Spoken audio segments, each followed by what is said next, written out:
বাংলা ভাষায় কথা বললেই বাংলাদেশি বলে বিভিন্ন রাজ্যে আটকে দেওয়া হচ্ছে বিজেপি স্টেটগুলোতে।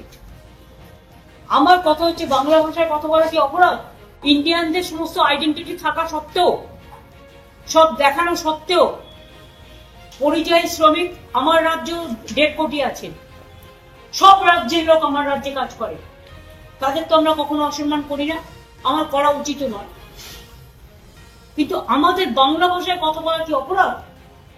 বাংলা ভাষায় কথা বললেই বাংলাদেশি বলে দেওয়া তকমা দিয়ে তাকে আটকে দেওয়া হচ্ছে। আজকেও আমার কাছে খবর আছে, প্রায় 300 থেকে 400 পরিযায়ী শ্রমিককে রাজস্থানের একটি ভবনে বন্দী করে রাখা হয়েছে, আটকে রাখা হয়েছে। সেম জিনিস আরো অনেক রাজ্যে হয়েছে, যেখান থেকে আমরা অলরেডি তাদের নিয়ে এসেছি। এটা খুব দুর্ভাগ্যজনক ব্যাপার। বাংলা ভাষায় যারা কথা বলে তারা কি অপরাধটা করেছে এই বিজেপি সরকারের কাছে? মিথ্যে কথা বলছে। যারা ভারতীয় আধার কার্ড, এপিক কার্ড আছে তাদের সঙ্গে কেউ সংঘাত করছে। 2,36,000 রোহিঙ্গা মুসলমান পুশব্যাক করেছে এবং এটা অত্যন্ত ভালো কাজ করেছে আমাদের বিএসএফ। আমি তাদেরকে স্যালুট করি। আমার কাছে এটা 3 লক্ষের কাছাকাছি হবে।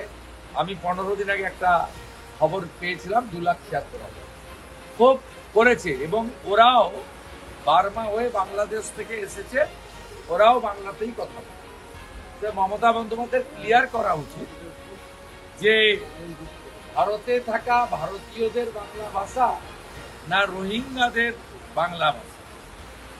ভারতীয়রা নরেন্দ্র মোদীজির হাতে সুরক্ষিত, তিনি যে ধর্মের হোক, যে ভাষার হোক, এটা নিয়ে কোনো বক্তব্য নেই।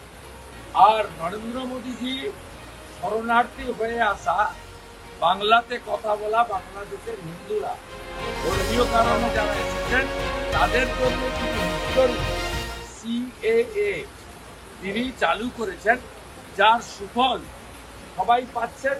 এবং বিশেষ করে পায়েলগামে হিন্দু বলে খুন করে দেওয়া বিজন অধিকারী স্ত্রী, তিনি তার সবচেয়ে বড় উদাহরণ। এই মমতা ব্যানার্জি বলেছিল আমরা সমনাগরিক, সিএ এর প্রয়োজন নেই। তো আজকে বিজন অধিকারী স্ত্রীর হাতে সার্টিফিকেট তুলে দেওয়ার মধ্য দিয়ে আমাদের যশস্বী স্বরাষ্ট্র ও সমবায় মন্ত্রী অমিত শাহজির দপ্তর অর্থাৎ স্বরাষ্ট্র দপ্তর প্রমাণ করেছে হিন্দু শরণার্থীদের জন্য সিএ এর কেন প্রয়োজন। মমতা ব্যানার্জির এই মায়া কান্না না কাঁদলেই হবে। উনি বরঞ্চ হরগোবিন্দ দাস, চন্দন দাস, তামান্নাদের মতো ঘটনা ওনার জিহাদিরা ঘটাচ্ছেন, সেটা কি করে বন্ধ করা যায় সে ব্যবস্থা করতে।